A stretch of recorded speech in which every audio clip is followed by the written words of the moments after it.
Hi hello welcome to Lisha Joman diary.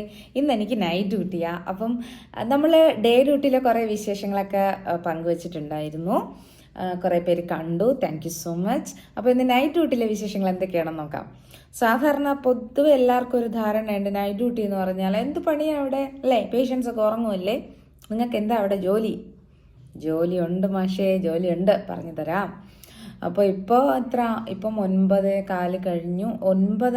നമ്മൾ 8:45 ആകുമ്പോൾ വരണം. 9 മണിക്ക് ഒഫീഷ്യലി ഹാൻഡ് ഓവർ എടുക്കണം. നമ്മളെപ്പോഴും 15 മിനിറ്റ് മുമ്പ് ഹാജരായിരിക്കണം എന്നുള്ളതാണ്. അപ്പോൾ ഹാൻഡ് ഓവറൊക്കെ എടുത്തിട്ട് ആദ്യമായിട്ട് നമ്മൾ ചെയ്യേണ്ടത് റൗണ്ട്സ് ഉണ്ട് ഇവിടെ. റൗണ്ട്സ് കഴിഞ്ഞിട്ട് റൗണ്ട്സിനൊപ്പം തന്നെ ബ്ലഡ് ഷുഗർ ചെക്ക് ചെയ്യുക, വൈറ്റൽസ് എടുക്കുക, പിന്നെ ആൻറ്റിബയോട്ടിക് കിട്ടുന്ന പേഷ്യൻസ് ഉണ്ടാവും, അവർക്ക് മെഡിസിൻസ് കൊടുക്കുക, ഫ്ലൂയിഡ്സ് കിട്ടുന്നവരുണ്ടാവും. ഒത്തിരി പണിയുണ്ട്. പേഷ്യൻസിൻ്റെ എല്ലാ മെഡിസിൻസ് ഇത് കാര്യങ്ങളൊക്കെ നോക്കി എല്ലാം കഴിഞ്ഞ്, അതായത് ഇവിടെ ഏകദേശം ഒരു 32 പേഷ്യൻസ് ഉണ്ട്. നമുക്കൊരു തന്നെ 16 റൂംസ് ഉണ്ട്. അപ്പോൾ അതെല്ലാം കഴിഞ്ഞ് വരുമ്പോഴത്തേനും ഒരു 11:30-12 മണി ആ ഒരു ടൈം ആവും. ഞാൻ തുടങ്ങിയില്ല, ഇനി തുടങ്ങാൻ പോകുന്നതേ ഉള്ളൂ കേട്ടോ. അപ്പോഴത്തേനും അത് കഴിയുമ്പോൾ നമ്മൾ എന്ത് ചെയ്യും, ഒരു ചെറിയ റെസ്റ്റ് എടുക്കും. അങ്ങനെ ഒരു ഗുണമുണ്ട്, നമുക്ക് റെസ്റ്റ് നമുക്ക് ഇഷ്ടമുള്ളപ്പോൾ എടുക്കാം, നമുക്ക് തിരക്കില്ലെങ്കിൽ നല്ലതാണ്. പക്ഷെ നൈറ്റിന് ഒറ്റയ്ക്കാണ് എൻ്റെ ഹോസ്പിറ്റലിൽ. വേറെ ഹോസ്പിറ്റലിൽ 2 പേരൊക്കെ നൈറ്റ് ചെയ്യുന്ന സ്ഥലങ്ങളുണ്ട്. നൈറ്റിന് ഇവിടെ ഒറ്റയ്ക്കാണ്. അപ്പം ഒറ്റയ്ക്ക് വരുമ്പോൾ പെട്ടെന്നൊരു എമർജൻസി വന്നാൽ, പേഷ്യൻറ്റിന് എന്തെങ്കിലും എമർജൻസി വന്നാൽ നമ്മൾ ഒറ്റയ്ക്കേ ഉള്ളൂ. പ്ലസ് പിന്നെ നമ്മൾ തന്നെ ഡോക്ടറിനെ ഇൻഫോം ചെയ്യുക, നോട്ട് ഫോൾ ടൈം വിളിക്കുക, അത് ട്രാൻസ്പോർട്ട് വിളിക്കുക. ചിലപ്പോൾ ഇവിടെ നിൽക്കാത്ത കാര്യങ്ങളാണെങ്കിൽ വലിയ ഹോസ്പിറ്റലിലോട്ട് ട്രാൻസ്ഫർ ചെയ്യുക. അങ്ങനത്തെ ഒരുപാട് കാര്യങ്ങൾ ഈ ഒറ്റയ്ക്ക് നമ്മൾ ചെയ്യുക എന്നുള്ളതാണ്. ചിലപ്പോൾ നമ്മുടെ കയ്യിൽ നിൽക്കണമെന്നില്ല. പിന്നെ ഇതിനിടയ്ക്കായിരിക്കും ചില പേഷ്യൻസ് രാത്രി ചിലപ്പം ഇങ്ങനെ നമ്മൾ ഒരു വശം തളർന്നു പോയതാണെങ്കിലും ചിലർ തെറാപ്പിയൊക്കെ ചെയ്ത് ഇങ്ങനെ വരുന്ന സിറ്റുവേഷനിൽ ഇങ്ങനെ നല്ല സ്റ്റെബിലിറ്റി ഉണ്ടാകത്തില്ല അവർക്ക്. അങ്ങനെയുള്ളവർ വീഴാൻ ചാൻസ് കൂടുതലാണ്. ഇപ്പോഴത്തെ പേഷ്യൻസിന് കൂടുതലും ഇങ്ങനെ ചിലർ ഹെൽപ്പൊന്നും അങ്ങനെ ആഗ്രഹിക്കാത്ത ചിലർ എന്ത് ചെയ്യും, സ്വയമേ പോകാൻ ശ്രമിക്കും, പോയി വീഴും. അപ്പോൾ അത് നമ്മൾ ടേക്ക് കെയർ ചെയ്യണം. ചില പേഷ്യൻസ് വീഴാം, ചില പേഷ്യൻസിന് എന്താ പറയുക, ഞാൻ കഴിഞ്ഞ വീഡിയോ പറഞ്ഞ പോലെ ഡിമെൻസ് പ്രോബ്ലം ഉള്ള പേഷ്യൻസ് ചിലപ്പോൾ കത്തീറ്ററൊക്കെ വലിച്ചൊരു കയ്യിൽ പിടിച്ചോണ്ടായിരിക്കും നിൽക്കുന്നത്. രാത്രി 1 മണി 2 മണിയൊക്കെ ആകുമ്പോഴായിരിക്കും. പിന്നെ അതിൻ്റെ പുറകെ പോവുക, കത്തീറ്റർ പുതിയത് ഇടണം, ചിലപ്പോൾ ബ്ലീഡിംഗ് ഒക്കെ ഉണ്ടായാൽ അതിന് കെയർ ചെയ്യണം. അങ്ങനത്തെ കുറേ പ്രശ്നങ്ങളുണ്ടാവാം. പിന്നെ ചില പേഷ്യൻസ് സെൽഫ് സ്റ്റാൻഡിങ് ആയിട്ടുള്ളവർ, നടക്കാൻ പറ്റുന്ന ആൾക്കാർ എന്താ ചെയ്യുക, ഇവർ രാത്രി ചിലപ്പോൾ ഇവർക്ക് ഉറങ്ങാൻ ബോറിങ് ആവുന്നെന്ന് കരുതി അതുവഴി വെച്ച് നടക്കുന്ന സമയത്തായിരിക്കും ചിലപ്പം ഓർമ്മയില്ലാതെ വേറൊരു പേഷ്യൻ്റെ റൂമിൽ പോയി കയറുന്നത്. പിന്നെ ചില പേഷ്യൻസ് അവിടെ പോയി കുളിക്കുന്ന പേഷ്യൻസ് വരെ ഉണ്ട്. അത് ചെയ്യുമ്പോഴത്തേനും അവരുടെ കംപ്ലൈൻറ്റുമായിട്ട് അവർ വരുമോ, പിന്നെ അവരുടെ പുറകെ പോവുക. ഇങ്ങനത്തെ കലാപരിപാടികൾ ഇതിൻ്റെ ഇടയ്ക്കൊക്കെ നടക്കും. അതിനോടൊപ്പം തന്നെ നമ്മൾ നാളത്തേക്കുള്ള മെഡിസിൻസ് ഒക്കെ നമ്മളാണ് രാത്രി ഇരുന്നാണ് നമ്മളെല്ലാം റെഡിയാക്കേണ്ടത്. അപ്പം മെഡിസിൻസ് എല്ലാം റെഡിയാക്കി വെക്കണം. പിന്നെ ഇവിടെ നിർബന്ധം, എൻ്റെ ഹോസ്പിറ്റൽ രീതിയിൽ 3 റൗണ്ട്സ് നിർബന്ധം. 10 മണി, 1 മണി, 5 മണി എന്ന് പറയുമ്പോൾ 3:30 4 മണിക്ക് സ്റ്റാർട്ട് ചെയ്താൽ 5:30 തീരത്തുള്ളൂ. 6 മണി വരെ നൈറ്റ് ഡ്യൂട്ടി. ഓക്കെ. അപ്പോൾ ഈ 3 റൗണ്ട്സ് ടൈമിൽ പേഷ്യൻസിനെ നമ്മൾ പൊസിഷൻ ചേഞ്ച് ചെയ്യണം. ഇല്ലയെന്ന് വെച്ചാൽ ഡെക്യുബിറ്റസ് ഒക്കെ വരാൻ ചാൻസ് ഉണ്ട്. ഈ ബാക്ക് സൈഡിൽ വ്രണങ്ങളൊക്കെ വരത്തില്ലേ, അതിനുള്ള ചാൻസ് കൂടുതൽ. അതുകൊണ്ട് അതൊക്കെ നമ്മൾ കൃത്യമായിട്ട് പേഷ്യൻറ്റിനെ പൊസിഷനിങ് ചെയ്തിരിക്കണം, നിർബന്ധം. അപ്പോൾ പിന്നെ ഈ പേഷ്യൻസ് ചിലപ്പോൾ 2 മണിക്കൊക്കെ മെഡിസിൻ വരുന്ന പേഷ്യൻസ്, അത് കൃത്യമായിട്ട് ആ സമയത്ത് നമ്മൾ ഇഞ്ചക്ഷൻസ് കൊടുക്കുക. അങ്ങനത്തെ കാര്യങ്ങളെല്ലാം ഉണ്ട്. നമുക്ക് സത്യം പറഞ്ഞാൽ ഈ നൈറ്റ് എന്ന് പറഞ്ഞാൽ എനിക്ക് തോന്നിയ ഒരൊറ്റ ബെനിഫിറ്റ്, സാലറി നമുക്ക് എക്സ്ട്രാ കിട്ടും. പിന്നെ നമ്മുടെ ഇഷ്ടത്തിന് ഷെഡ്യൂൾ ചെയ്യാം. മീൻസ് ഇപ്പം ഡോക്യുമെൻറ്റേഷൻ ചെയ്തിട്ട് എനിക്ക് ആ വർക്ക് ചെയ്താലോ അല്ലെങ്കിൽ വർക്ക് ചെയ്താലോ ആ ഒരു ഷെഡ്യൂൾ നമുക്ക് തന്നെ ഓർഗനൈസ് ചെയ്യാം എന്നുള്ളതല്ലാതെ നൈറ്റ് എന്ന് പറയുന്ന ഒരു നിമിഷം പോലും ഇങ്ങനെ ഒന്നും ആകാൻ പറ്റില്ല. പെർമിഷനും ഇല്ല. അത് വേറൊരു കാര്യം.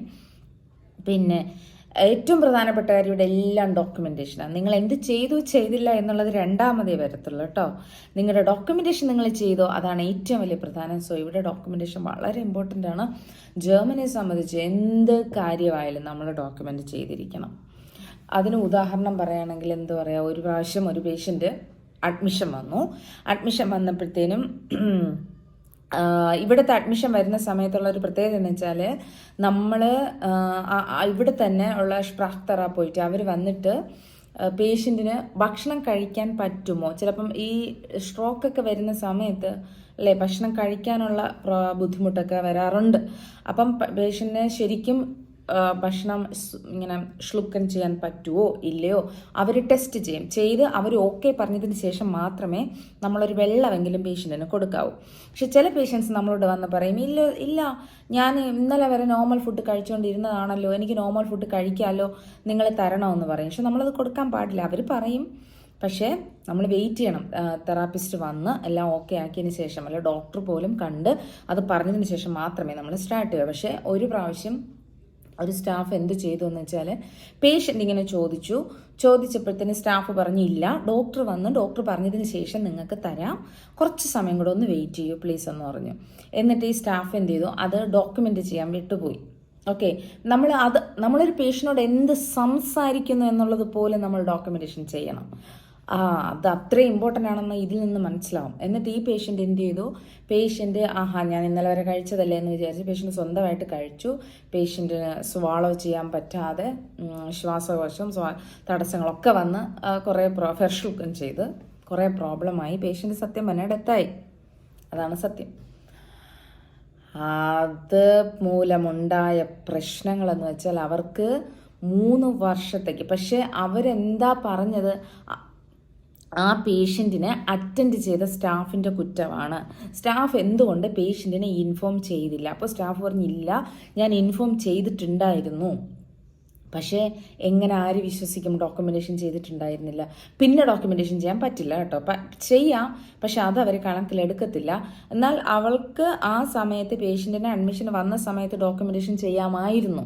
എന്താ, ഞാൻ പേഷ്യൻറ്റിനായിട്ട് ഫുഡിൻ്റെ കാര്യം ഡിസ്കസ് ചെയ്തു, ഫുഡ് കഴിക്കാൻ വിശപ്പുണ്ട് അല്ലെങ്കിൽ വളരെ താല്പര്യമുണ്ട്, ബട്ട് ഡോക്ടർ വന്നിട്ട് കൊടുക്കാമെന്ന് പറഞ്ഞു അപ്പം നമുക്ക് തോന്നുമ്പോൾ അയ്യേ ഇതൊരു നിസ്സാര കാര്യം, ഇതൊക്കെ എന്ത് ഡോക്യുമെൻറ്റേഷൻ, അത് ഡോക്യുമെൻറ്റേഷൻ ചെയ്യണമായിരുന്നു, പുള്ളിക്കാരി ഇത് ചെയ്തില്ല. പക്ഷേ എന്നിട്ട് പുള്ളിക്കാരി എന്ത് ചെയ്തു, നമ്മളെ ഹാൻഡ് ഓവർ കൊടുത്തിട്ട് വീട്ടിൽ പോയി. പിറ്റേന്ന് വരുമ്പോഴാണ് ഈ കോലാഹലങ്ങളൊക്കെ അറിയുന്നത്. പക്ഷേ കേസ് അവർ വക്കീലുമായിട്ട് കേസൊക്കെ ആയിട്ട് മുന്നോട്ട് പോയി. പ്രശ്നങ്ങളായാൽ ഇവിടെ നമുക്ക് ഫെർബോട്ട് കിട്ടാം, പല പ്രശ്നങ്ങളും കിട്ടാനുള്ള ചാൻസസ് വളരെ കൂടുതലാണ്. അതുകൊണ്ട് ചെറിയൊരു മൈന്യൂട്ട് കാര്യം പോലും documentation is very very very important. Time നോക്കും, നമുക്കിവിടെ കമ്പ്യൂട്ടർ എല്ലാം കമ്പ്യൂട്ടർ സിസ്റ്റം കേട്ടോ, പേപ്പർ വർക്ക് ഇഷ്ടംപോലെ ഉണ്ട്. ഇപ്പം ഒരുപാട് മാറി, എല്ലാം കമ്പ്യൂട്ടർ സിസ്റ്റമായി മാറി. സോ ചുമ്മാ നിസ്സാര കാര്യമല്ല. നമ്മൾ ജർമ്മനിയിൽ വർക്ക് ചെയ്യുകയെന്ന് പറയുമ്പോൾ വർക്കിനെക്കാളും നമ്മൾ സ്ട്രെസ്സ്, നമുക്ക് ടെൻഷൻ തന്നെയാണ്.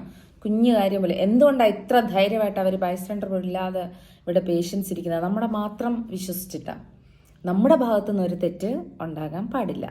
പിന്നെ ചില പേഷ്യൻസ് വീണിട്ട് തന്നെ ഡെത്താവുന്ന പേഷ്യൻസ് ഉണ്ട്. അതൊരിക്കലും നമ്മുടെ തെറ്റെന്ന് പറയാൻ പറ്റില്ല. ചിലപ്പോൾ വീഴുമ്പോൾ എവിടെയെങ്കിലും ഫെർലെറ്റ്സും വരാം, ഇന്റേണൽ ബ്ലീഡിങ് ഒക്കെ ഉണ്ടാവും. അതൊന്നും നമ്മുടെ പ്രോബ്ലം അല്ല, അതുപോലെ നമ്മുടെ പ്രോബ്ലം അല്ല. പക്ഷെ ഇങ്ങനത്തെ കുഞ്ഞു കാര്യങ്ങൾ പോലും നമ്മൾ അത്രയ്ക്കും കെയർഫുൾ ആയിരിക്കണം. ഓക്കെ, അപ്പോൾ എനിക്ക് ബാക്കി ജോലി ചെയ്യാൻ സമയമായി. ദെൻ നമുക്ക് ഒരു എന്താ പറയുക, ഇതുപോലത്തെ പല വിശേഷങ്ങളായിട്ട് അടുത്ത വീഡിയോ ആയിട്ട് വീണ്ടും കാണാം. Till then take care, bye bye.